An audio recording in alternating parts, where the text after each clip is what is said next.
ଶ୍ରୀମନ୍ଦିର ବାହାର ରତ୍ନ ଭଣ୍ଡାରର ପ୍ରଥମ ଦିନରେ ଗଣତି ପ୍ରକ୍ରିୟା ଶେଷ ହୋଇଛି। ଆଜି ମଧ୍ୟ ଗଣତି କାର୍ଯ୍ୟ ଜାରି ରହିବ। ପୂର୍ବରୁ ସ୍ଥିର ହୋଇଥିବା ଦିନମାନଙ୍କରେ ଆଗାମୀ ଦିନରେ ମଧ୍ୟ ଏହି ଗଣତି କାର୍ଯ୍ୟ କରାଯିବ। ବୁଧବାର ମହାପ୍ରଭୁଙ୍କ ସକାଳ ଧୂପ ପରେ ରତ୍ନଭଣ୍ଡାର ଗଣତି ମଣତି ଟିମ୍ର ସଦସ୍ୟମାନେ ଶ୍ରୀମନ୍ଦିର ବାହାର ରତ୍ନ ଭଣ୍ଡାରକୁ ପ୍ରବେଶ କରି ରତ୍ନ ଅଳଙ୍କାର ଯାଞ୍ଚ କରିଥିଲେ। ସନ୍ଧ୍ୟା 6ଟା ଯାଏଁ ଏହି କାର୍ଯ୍ୟ ଜାରି ରହିଥିଲା। ଗଜପତି ମହାରାଜ ଦିବ୍ୟସିଂହଦେବ ନିଜେ ଅପରାହ୍ନରେ ଶ୍ରୀମନ୍ଦିରରେ ପହଞ୍ଚି ଗଣତି କାର୍ଯ୍ୟର ଅନୁଧ୍ୟାନ କରିଥିଲେ। ତେବେ ସୂଚନା ଅନୁସାରେ ପ୍ରତ୍ୟେକ ରତ୍ନ ଅଳଙ୍କାରକୁ ଚିହ୍ନଟ କରାଯାଇ ତାର 3D ମ୍ୟାପିଂ କରାଯାଇଛି। ପ୍ରତ୍ୟେକ ରତ୍ନ ଅଳଙ୍କାରର ଭିଡିଓ ଏବଂ ଫଟୋଗ୍ରାଫି ମଧ୍ୟ ନିଆଯାଇଛି। ସମ୍ପୂର୍ଣ୍ଣ ଡିଜିଟାଲ ପଦ୍ଧତିରେ ଏହି ଗଣତି ମଣତି କାର୍ଯ୍ୟ କରାଯାଉଛି। ଏସ୍ଓପି ଅନୁଯାୟୀ ସମ୍ପୂର୍ଣ୍ଣ ସ୍ୱଚ୍ଛତାରେ କିଭଳି ସମସ୍ତ କାର୍ଯ୍ୟ ସମ୍ପୂର୍ଣ୍ଣ ହେବ ତାହା ନେଇ ଗୁରୁତ୍ୱ ଦିଆଯାଉଛି। ତେବେ ଗଜପତି ମହାରାଜ ନିଜ ପ୍ରତିକ୍ରିୟାରେ କହିଛନ୍ତି, ରତ୍ନ ଅଳଙ୍କାର ଗଣତି ମଣତି କାର୍ଯ୍ୟ ଏକ ଗୁରୁତ୍ୱପୂର୍ଣ୍ଣ କାର୍ଯ୍ୟ ହୋଇଥିବାରୁ ଏହା ସମୟ ସାପେକ୍ଷ। ଏଣୁ ନିର୍ଦ୍ଦିଷ୍ଟ କେବେ ଗଣତି ମଣତି କାର୍ଯ୍ୟ ସରିବ ତାହା ଏବେ କହିବା ସମ୍ଭବପର ନୁହେଁ। ନିର୍ଭୁଲ ଭାବରେ କିଭଳି ସମସ୍ତ କାର୍ଯ୍ୟ ହୋଇପାରିବ ତାହା ଉପରେ ଗୁରୁତ୍ୱ ଦିଆଯାଉଛି। ଶ୍ରୀମନ୍ଦିର ମୁଖ୍ୟ ପ୍ରଶାସକ ଅରବିନ୍ଦ ପାଢ଼ୀ ନିଜ ପ୍ରତିକ୍ରିୟାରେ କହିଛନ୍ତି, ଏସ୍ଓପି ଅନୁଯାୟୀ ବାହାର ରତ୍ନ ଭଣ୍ଡାରର ରତ୍ନ ଅଳଙ୍କାର ଗଣତି ମଣତି କାର୍ଯ୍ୟ କରାଯାଉଛି। ସମ୍ପୂର୍ଣ୍ଣ ସ୍ୱଚ୍ଛତାର ସହ ଏବଂ ନିର୍ଭୁଲ ଭାବରେ ସମସ୍ତ କାର୍ଯ୍ୟ କରାଯାଉଛି। ସମ୍ପୂର୍ଣ୍ଣ ଡିଜିଟାଲ ପଦ୍ଧତିରେ ରତ୍ନ ଅଳଙ୍କାରଗୁଡ଼ିକର 3D ମ୍ୟାପିଂ କରାଯାଉଥିବା ବେଳେ ସମସ୍ତ କାର୍ଯ୍ୟକୁ ଭିଡିଓ ଏବଂ ଫଟୋଗ୍ରାଫି କରାଯାଉଛି। ଏଣୁ ନିର୍ଦ୍ଦିଷ୍ଟ କେବେ ସମସ୍ତ କାର୍ଯ୍ୟ ସରିବ ତାହା ଏବେ କହିବା ଠିକ୍ ନୁହେଁ। ଭକ୍ତଙ୍କ ଦର୍ଶନରେ ଯେଭଳି କୌଣସି ବାଧା ନ ଉପୁଜେ ତାହାକୁ ଦୃଷ୍ଟିରେ ରଖାଯାଇ ସମସ୍ତ ପ୍ରକାର କାର୍ଯ୍ୟ କରାଯାଉଛି। ଆଜି ମହାପ୍ରଭୁଙ୍କର ଦର୍ଶନ ସରିଲା ପରେ ବାହାର ରତ୍ନ ଭଣ୍ଡାରର ଗଣତି ମଣତି ପ୍ରକ୍ରିୟାକୁ ଆମେ ଅନୁଧ୍ୟାନ କଲୁ। ଆମର ରତ୍ନ ଭଣ୍ଡାର ନିମନ୍ତେ ଯେଉଁ ହାଇ ଲେଭେଲ କମିଟି ସରକାର ଗଠନ କରିଛନ୍ତି, ଯାହାର ଅଧ୍ୟକ୍ଷ ଜଷ୍ଟିସ୍ ବିଶ୍ୱନାଥ ରଥ ମହୋଦୟ, ଆମର ମୁଖ୍ୟ ପ୍ରଶାସକ ଏବଂ ଉପମୁଖ୍ୟ ପ୍ରଶାସକ, ଅନ୍ୟ କର୍ମଚାରୀମାନେ ଯେଉଁମାନେ ଏସ୍ଓପି ଅନୁସାରେ ଅଧିକୃତ ଅଛନ୍ତି ସେମାନେ ସବୁ ସେଇଠି ଥିଲେ। ଯାହା ଆମେ ଦେଖିଲୁ ଏସ୍ଓପି ଅନୁସାରେ ପୂର୍ଣ୍ଣ ମାତ୍ରାରେ ବର୍ତ୍ତମାନ ଗଣତି ମଣତି ଆମର ବାହାର ଭଣ୍ଡାରର ଆରମ୍ଭ ହୋଇଛି।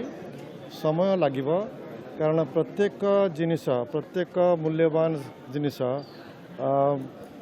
ସମ୍ପୂର୍ଣ୍ଣ ତାର ଯେଉଁ ଡିଟେଲ୍ଡ ସ୍ପେସିଫିକେସନ୍ ଅନୁସାରେ ଆଉ 3D ମ୍ୟାପିଂ ସହିତ କରାଯାଉଛି, ଯାହାଦ୍ୱାରା ପୂର୍ବରେ ଯାହା ଆମର ସବୁ ତାର ବିଭିନ୍ନ ସ୍ପେସିଫିକେସନ୍ ଥିଲା ତାଠୁ ଅଧିକ ମାତ୍ରାରେ ବର୍ତ୍ତମାନ ତାର ଇନଭେଣ୍ଟରାଇଜେସନ୍ ହେଉଛି, ଯାହାଦ୍ୱାରା ଆମକୁ ଗୋଟେ ପୂର୍ଣ୍ଣ ଛବି ମିଳିବ।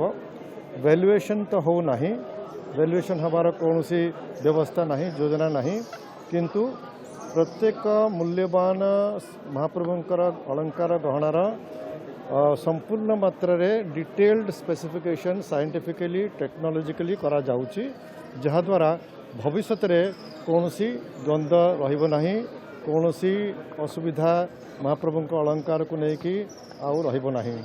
ଏ ପ୍ରକ୍ରିୟା ଚାଲିବ।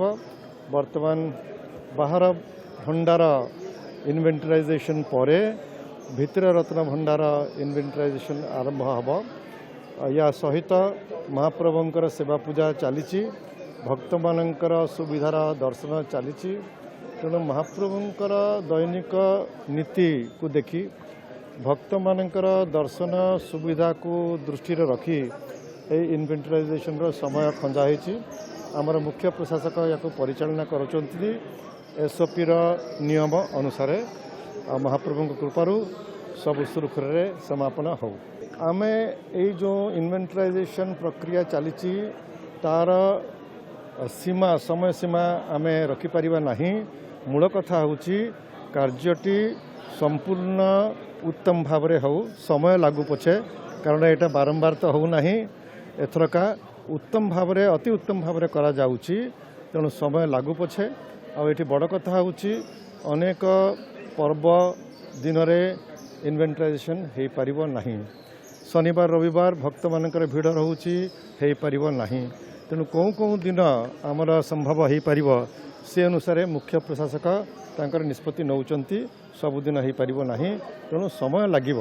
ସମୟ ଲାଗୁ ପଛେ ଅବଶ୍ୟ ସ୍ନାନ ଯାତ୍ରା ଏସବୁ ନୀତିକୁ ନେଇକି ଆଉ ରଥଯାତ୍ରାର ନୀତିକୁ ନେଇକି ଇନଭେଣ୍ଟରାଇଜେସନକୁ ଆମକୁ ଆଡ଼ଜଷ୍ଟ କରିବାକୁ ହେବ କିନ୍ତୁ ସମୟ ଲାଗୁ ପଛେ କିନ୍ତୁ କାମଟି ଭଲ ଭାବରେ ହେଉ।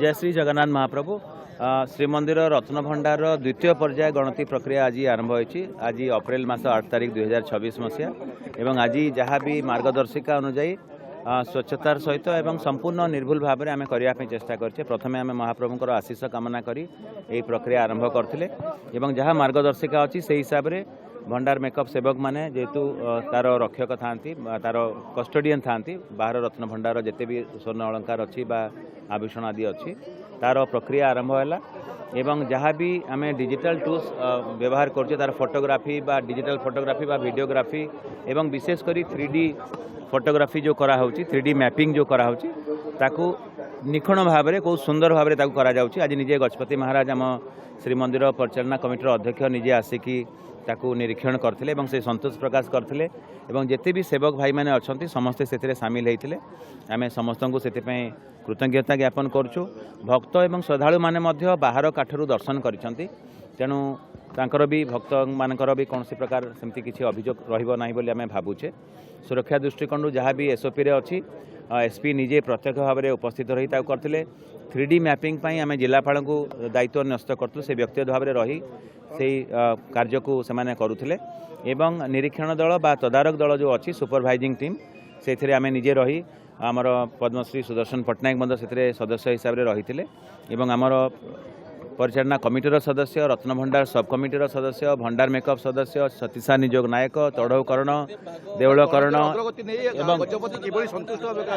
मुझे कहली गजपति महाराज आपण को निजे वक्तव्य कहते जे यह एक समय सापेक्ष प्रक्रिया एवं जेहेतु आम डिजिटल टेक्नोलोजी व्यवहार करुँ प्रत्येक गोटे अलंकार पर आउ गोटे अलंकार गणति प्रक्रिया होपर से प्रक्रिया सरला परे मणति करी भंडार मेकअप सेवक माने ताकू नौचंती बाहर रत्न भंडार एवं विगत दिन रे चलती भंडार तेणु आम कौन हिसाब से भूल भटका बा कौन सी असुविधा हवा जमती न हो ताऊपर ध्यान दौचु संपूर्ण निर्भुल भाव में स्वच्छतार सहित एवं जहाँ भी राज्य सरकार मार्गदर्शिका अनुसार से होची महाप्रभुंकर निश्चित भाव में कृपा अच्छी बोली आम कहवा कारण यह गोटे परमानेंट प्रोसेस हिसाब से जाऊँगी तेणु समस्ते आशा करवा जे ठीक हिसाब से मुझे आस्पर्धा हम कहवा जे कौ रत्न भंडार कि कौ अलंकार केबे सरिबो यह कहवा बाहुल्य मात्र यह बहुत समय सापेक्ष प्रक्रिया एवं आम जेहेतु गोटे परमानेंट नेचर काम करुचे तार डिजिटल फोटोग्राफी 3D मैपिंग होची गोटे गोटे अलंकार को गोटे थर करा होची एवं 1978 तालिका सहित मेल करा जाउची तेणु आमे आम पक्षरे केबे सरिबो केबे प्रक्रिया आरंभ हम परवर्ती पर्याय कहवा संभव हो नहीं किंतु आपण को आम नियमित भाव में से सूचना देबू।